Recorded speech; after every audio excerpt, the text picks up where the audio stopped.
Students, today we are going to start this poem, A Tiger in the Zoo. Okay? Students, before I explain you the poem, I like to tell you about the poet. Now, Leslie Norris, his full name is George Leslie Norris, lived from 21 May 1991 to 6 April 2006. He was a prize winning Welsh poet and short story writer. Now, Wales, what do you mean by Wales? What is this? Wales, it is a country that is a part of the United Kingdom. Clear? Now, Norris is considered one of the most important Welsh writers of the post war period, and his literary publications have won many prizes. Okay? Let us know about something about the poem. Here in this poem, the poet he has contrasted a tiger in the zoo with the tiger in its natural habitat. Okay, here we can see that the poem has two settings. The poem has two settings. One is in the zoo and another one is in the white means forest. The poem moves from the zoo to the jungle and back again to the zoo. Here, the poem arouses the reader's sympathy for the tiger who is deprived of his freedom, who is not in his natural habitat, who is far away from his natural habitat and cannot enjoy his unlimited freedom. Now, the name of the poem is A Tiger in the Zoo. He stalks in his vivid stripes the few steps of his cage on pads of velvet quiet in his quiet rage. Now here the poet he has used quatrain stanza. Okay, now what do you mean by quatrain stanza? Quatrain stanza means here in the particular stanza he has used 4 lines. Okay, here we can see 1, 2, 3, 4. He stalks in his vivid stripes the few steps of his cage on pads of velvet quiet in his quiet rage. 4 lines means the poet has used quatrain stanza. Okay, now when we talk about the rhyme scheme, now the rhyme scheme which is used here is A B C B. You have to focus on the word, the last word, the sound of the last word. Stripes, cage, quiet, rage. Okay, this is all about rhyme scheme. He stalks in his vivid stripes the few steps of his cage. Now here the poet he has depicted this tiger. He says that this tiger he has clear stripes on his body, and because he is put in the cage he just walks in a limited space. Okay, and he can only takes few steps in the cage. He cannot walk freely as he used to walk in his natural habitat. Now here in the first line he stalks in his vivid stripes. This sound is repeating here, S sound is repeating, that's why in the first line alliteration has been used. Okay, now come out to the next 2 lines.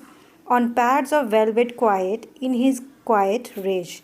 Okay, this creature, the tiger, okay, his feet are velvet. Okay, they are so soft, his paws are very soft and padded, and that's why when he walks he does not make any noise in his quiet rage. Not only that, he also does not show any anger. The tiger is in a very angry mood. He is very angry, but he cannot show his anger. He is helpless. He does not roar or cry, but remains silent in anger. Here we can see that quiet, this word has been repeated in the last 2 lines. Okay, so which literary device has been used here? Repetition. Now the poet they use such type of literary device to create musical effect or to emphasize a point. Okay, here in this line through this word the poet has emphasized the silence in the zoo against the noise in the forest. Now another literary device, that is oxymoron. Now this is also a figure of speech where 2 contradictory words or ideas are put together. Here we can see in this line, the last line, quiet rage. Okay, in this 2 word the poet has used oxymoron.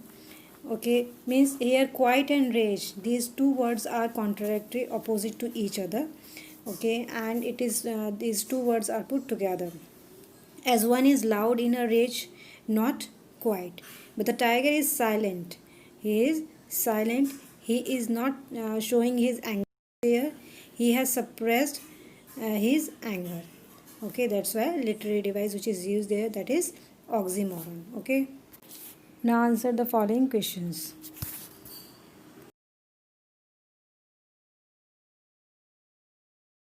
He should be lurking in shadow, sliding through long grass near the water hole where plum deer pass. Now the poet thinks that the tiger should be in the forest, in his natural habitat, where he can enjoy his freedom, where he can move wherever he wants to move. Now the poet, he says that he should be moving in shadows. He should be lurking in shadow. He should be moving in shadow. Shadow of thick or dense trees. Sliding through long grass near the water hole where plum deer pass. And he should be sliding. He should be hiding. He should be hiding through long grass, behind long grass, which are near the water hole, which are near the stream. Okay, and by that stream, what happened? His prey, this tiger's prey, are coming there to drink water, and he is hiding behind the grass in order to pounce upon his prey, in order to hunt them. So here, this poet, he wants to say, he wants to convey us the message that the wild animals should be left free, and they should not be deprived of their natural habitats. Okay, they should be set free there, and where they could move freely. Okay, and can feed themselves by hunting their prey. That's it.